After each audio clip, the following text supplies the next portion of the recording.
वैशाख पूर्णिमा व्रत कथा। हिंदू धर्म में पूर्णिमा का बहुत महत्व माना जाता है।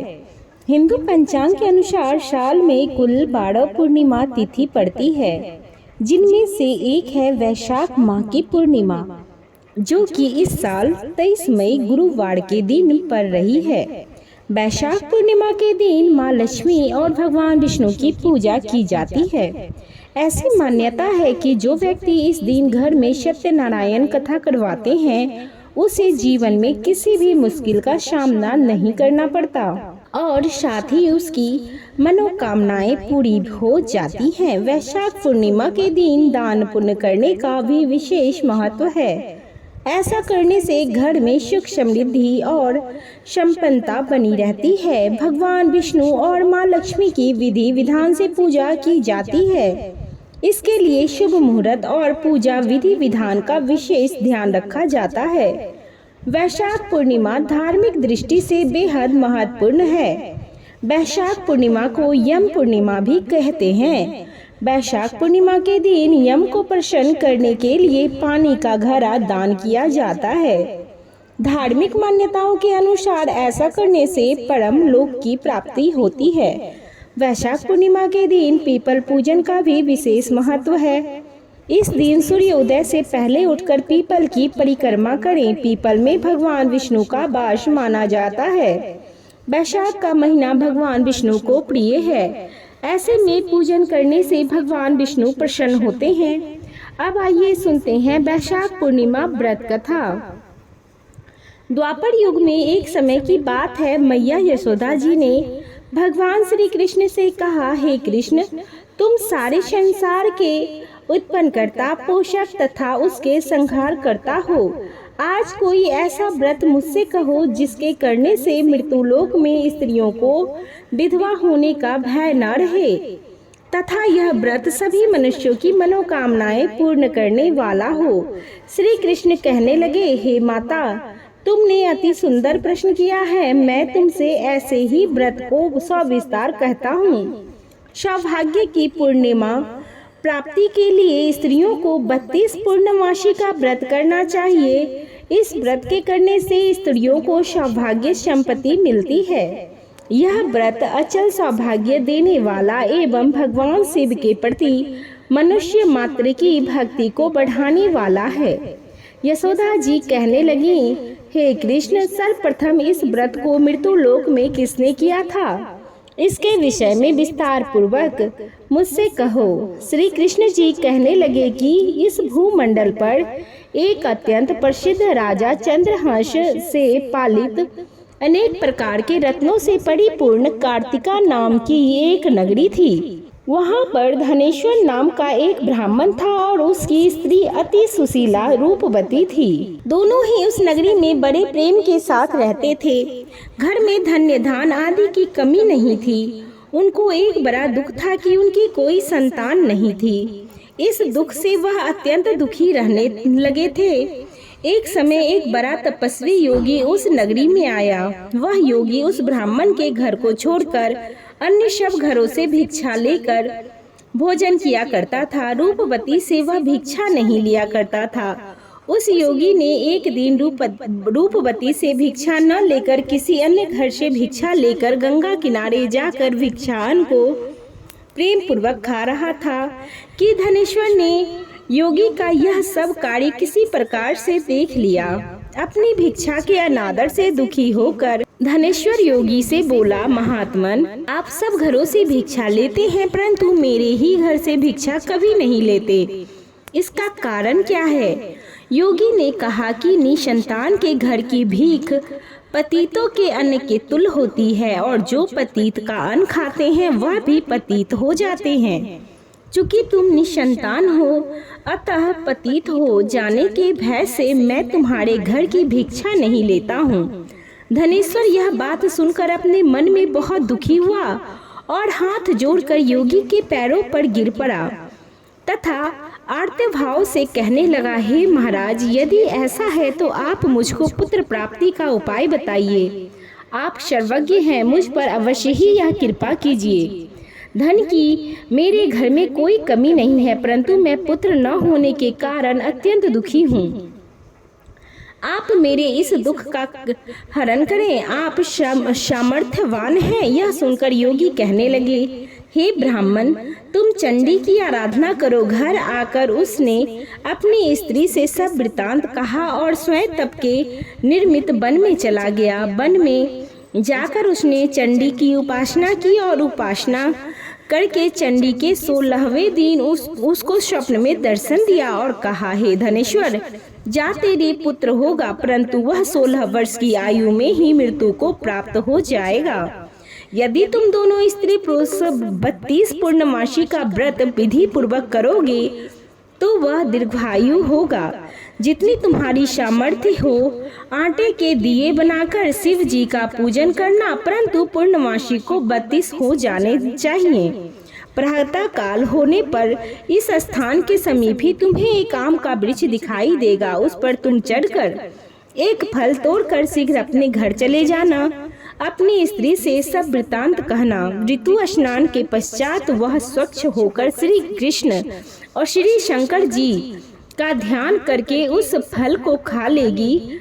तब शंकर भगवान की कृपा से उसको गर्भ हो जाएगा।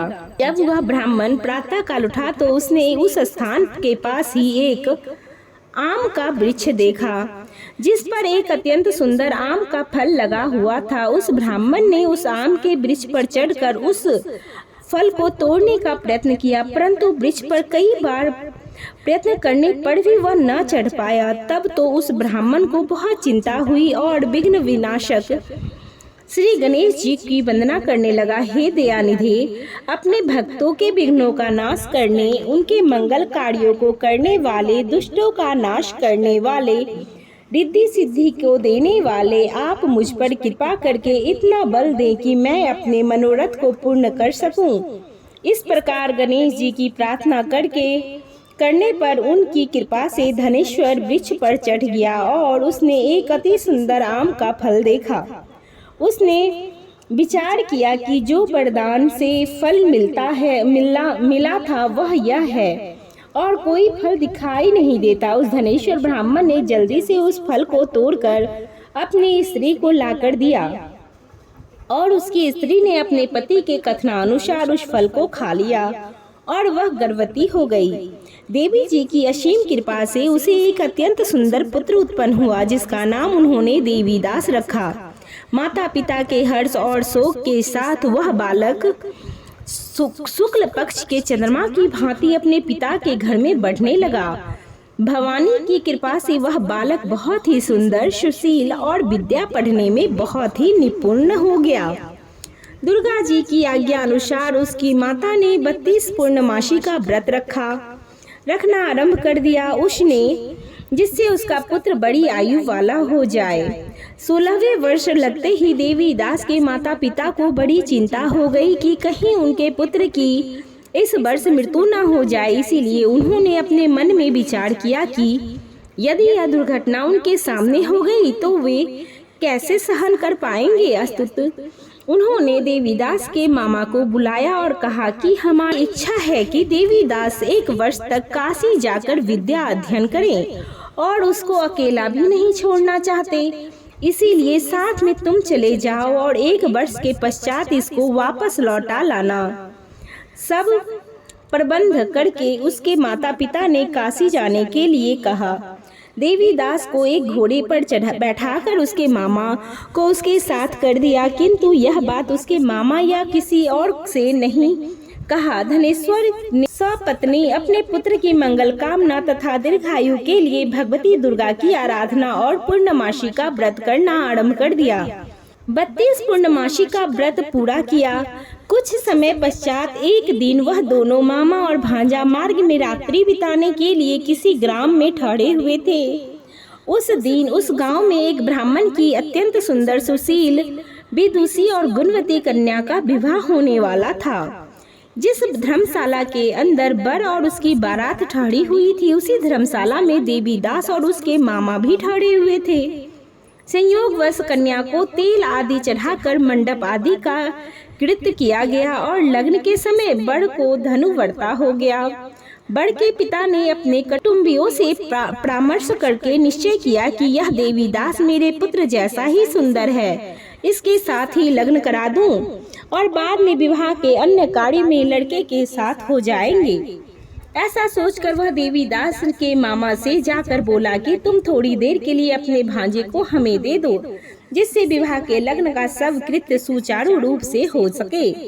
तब उसका मामा कहने लगा कि जो कुछ भी वधू पर्क आदि कन्यादान के समय वर को जो भी धन मिले वह सब हमें दे दिया जाए तो मेरा भांजा इस बारात का दूल्हा बन जाएगा। यह बात वर के पिता ने स्वीकार कर लिया।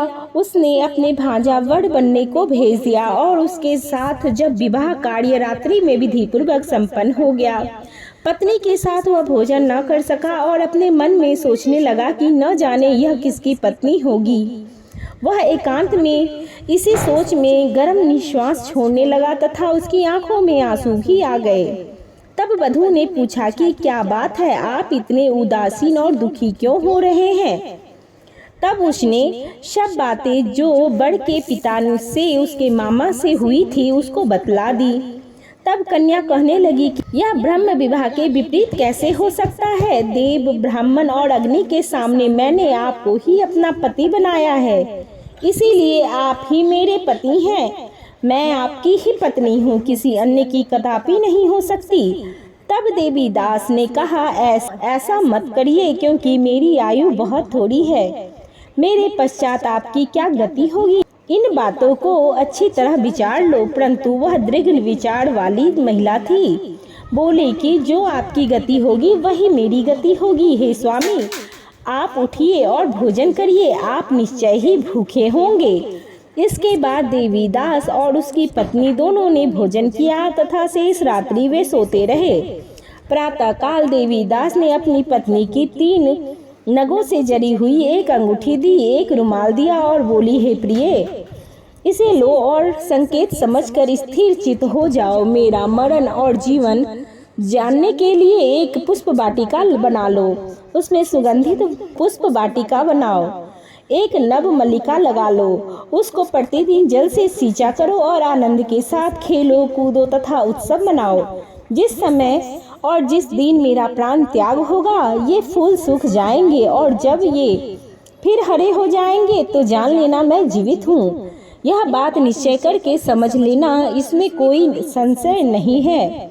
यह समझाकर वह चला गया। प्रातः काल होते ही वहाँ पर गाजे बाजे बजने लगे और जिस समय विवाह के कार्य संपन्न करने के लिए वर तथा बाराती मंडप में आए तो कन्या ने वर को भली प्रकार से देखा। अपने पिता से कहा कि यह मेरा पति नहीं है, मेरा पति वही है जिसके साथ रात्रि में मेरा पानी ग्रहण हुआ था, इसके साथ मेरा विवाह नहीं हुआ है। यदि यह वही है तो बताए कि मैंने इसको क्या दिया। वधू पर्क और कन्यादान के समय जो मैंने भूषण आदि दिए थे उन्हें दिखाए तथा रात में मैंने क्या गुप्त बातें की हैं वह सब सुनाए। पिता ने उसके कथनानुसार वर को बुलवाया। कन्या की यह सब बातें सुनकर वह कहने लगा कि मैं कुछ नहीं जानता। इसके पश्चात लज्जित होकर वह अपना अपमानित मुंह लेकर चला गया और सारी बारात भी अपमानित होकर वहां से लौट गई। भगवान श्री कृष्ण बोले, हे माता, इस प्रकार देवीदास काशी विद्या अध्ययन के लिए चला गया।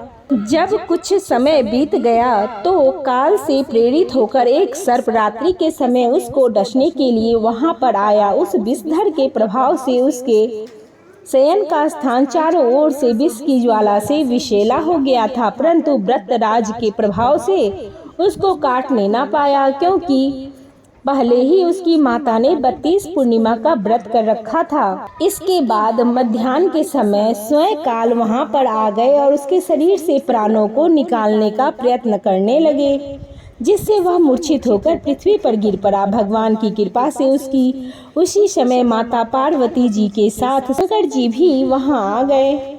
उसको मूर्छित दशा में देखकर पार्वती जी ने भगवान शंकर से प्रार्थना की कि हे स्वामी, इस बालक की माता ने पहले ही 32 पूर्णिमा का व्रत किया है, जिसके प्रभाव से हे भगवान आप इसको प्राण दान दें। भगवानी के कहने पर भक्त वत्सल भगवान श्री शिव जी ने उसको प्राण दान दे दिया। इस व्रत के प्रभाव से काल को भी पीछे हटना पड़ा और देवीदास स्वस्थ होकर बैठ गया। उधर उसकी स्त्री उसके काल की प्रतीक्षा किया करती थी। तब उसने देखा कि उस पुष्प वाटिका के पुष्प भी कुछ भी नहीं रहे और उसको अत्यंत आश्चर्य हुआ। जब वह वैसे ही हरी भरी हो गई तो वह जान गई कि वह जीवित हो गए हैं। यह देखकर वह बहुत प्रसन्न मन से अपने पिता से कहने लगी कि हे पिताजी, मेरे पति जीवित हैं, आप उनको ढूंढिए। जब 16वां वर्ष व्यतीत हो गया तो देवीदास भी अपने मामा के साथ काशी से चल दिया। इधर उसके ससुर उसको ढूंढने के लिए अपने घर से जाने वाले ही थे कि वह दोनों मामा भांजा वहां पर आ गए। उसको आया देखकर उसका ससुर बड़ी प्रसन्नता के साथ अपने घर पर ले आया। उस समय नगर के निवासी भी वहां इकट्ठे हो गए और सब ने निश्चय किया कि अवश्य ही इसी बालक के साथ इस कन्या का विवाह हुआ था। उस बालक को जब कन्या ने देखा तो पहचान लिया और कहा कि यह तो वही है जो संकेत करके गए थे। तदुपरांत सभी कहने लगे कि भला हुआ जो यह आ गया और सब नगरवासी ने आनंद बनाया। कुछ दिन बाद देवीदास अपने पत्नी और मामा के साथ अपने ससुर के घर से बहुत सारा उपहार आदि लेकर अपने घर के लिए प्रस्थान किया। जब वह अपने गांव के निकट गया तो कई लोगों ने उसको देखकर उसके माता पिता को पहले ही जाकर खबर दे दी कि तुम्हारा पुत्र देवीदास अपनी पत्नी और मामा सहित आ रहा है। ऐसा समाचार सुनकर पहले तो उन्हें विश्वास ही नहीं हुआ, किंतु जब और लोगों ने भी आकर उनकी बातों का समर्थन किया तो उनको बड़ा आश्चर्य हुआ। लेकिन थोड़ी देर में देवीदास ने आकर अपने माता पिता के चरणों में अपना सिर रखकर प्रणाम किया और उसकी पत्नी ने अपने सास ससुर के चरणों को स्पर्श किया। माता पिता ने अपने पुत्र और पुत्र वधू को अपने हृदय से लगा लिया। दोनों की आंखों में प्रेम अश्रु बहने लगे।